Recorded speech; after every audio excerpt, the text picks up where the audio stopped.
Vancouver, Vancouver. This is it.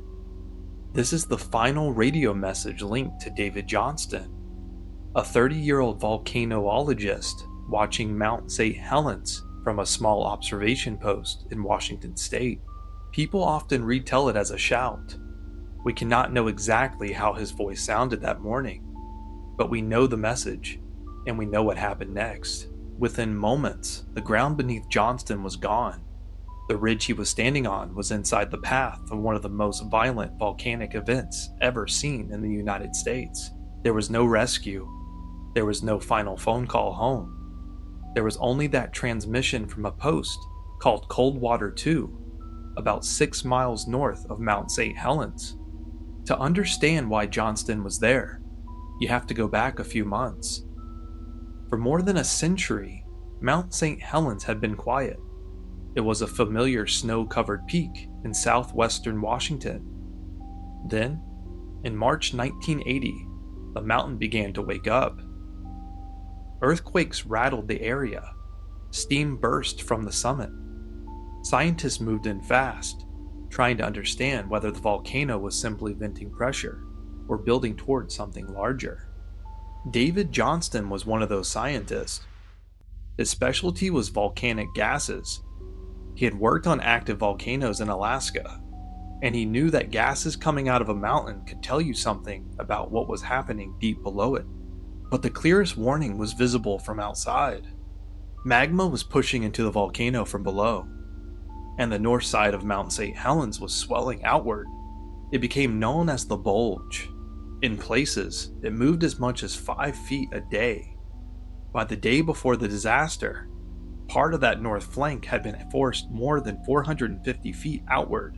The mountain was not just smoking. It was physically changing shape. Scientists warned that a major eruption was possible. Their work helped convince officials to restrict access around the mountain, even as some residents and businesses pushed back against the closures. But nobody knew exactly what kind of eruption was coming. That matters, because the danger people imagined was mostly straight up. Ash, falling rock, a vertical blast from the summit. The danger Johnston faced was something far stranger.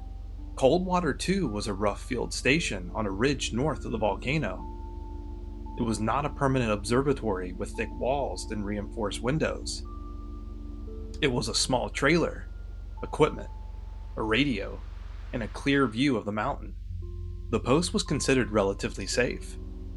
It was several miles from the summit. It was also directly north of the volcano, in the exact direction the mountain would fail. On the evening of May 17th, the night before the eruption, Johnston arrived at Coldwater II and took over from a young geologist named Harry Glicken. A photograph from around 7 that evening shows Johnston sitting outside with a notebook in his hand. He is smiling toward the camera.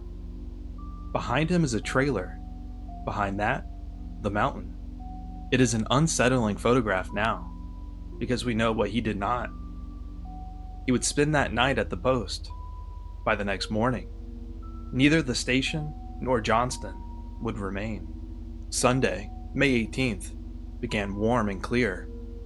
Johnston was on duty at Coldwater II, looking south toward Mount St. Helens. At the USGS office in Vancouver, Washington, instruments were being watched.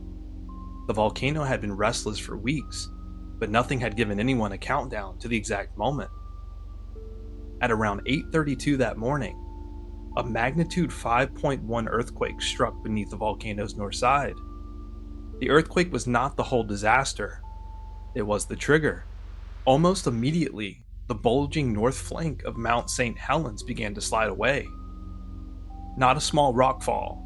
A huge section of the volcano collapsed in a landslide, so large it remains the biggest known landslide on land in recorded history.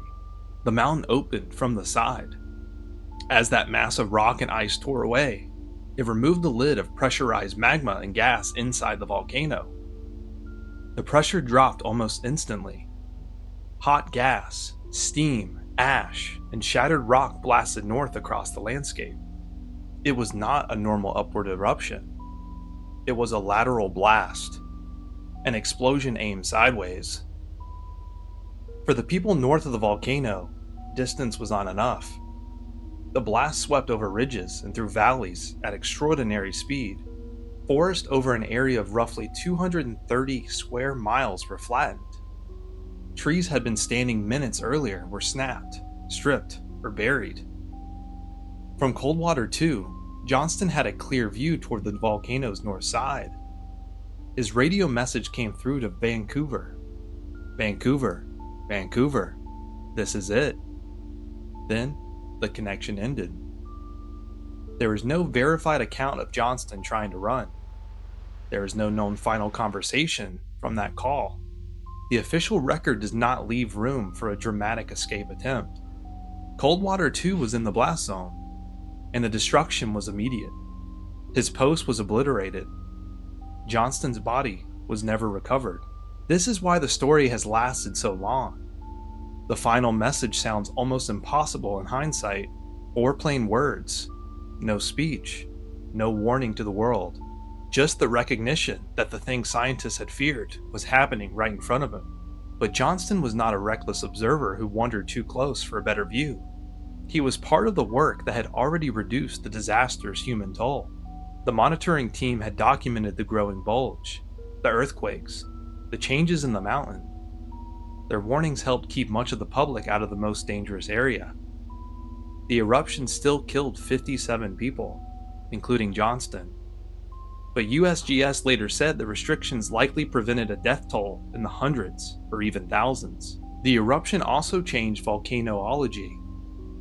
Before Mount St. Helens, scientists had never watched a landslide uncover the inside of a volcano and trigger such a massive sideways blast. There had been clues from ancient deposits and earlier eruptions elsewhere in the world, but this was the event that made the hazard impossible to ignore. After 1980, volcano monitoring changed. Scientists expanded the use of seismic sensors, ground deformation measurements, gas studies, hazard maps, and remote instruments. The goal was simple: get better information without putting people in the line of fire. There is one more detail worth sitting with. Johnston spent his career studying volcanic gases because he wanted to understand what volcanoes were about to do. On that morning, he was in an observation post built so scientists could see the mountain change. But he was also exactly where nobody could survive what came next. His final transmission was not a mystery. Mount St. Helens had already begun to collapse, and David Johnston was the first person to tell the people listening in Vancouver that it was happening. Tell me below, what stays with you more, the radio call or the fact that the mountain failed sideways? David Johnston went to Coldwater II to watch a volcano. In the end, he witnessed the moment it stopped behaving like one.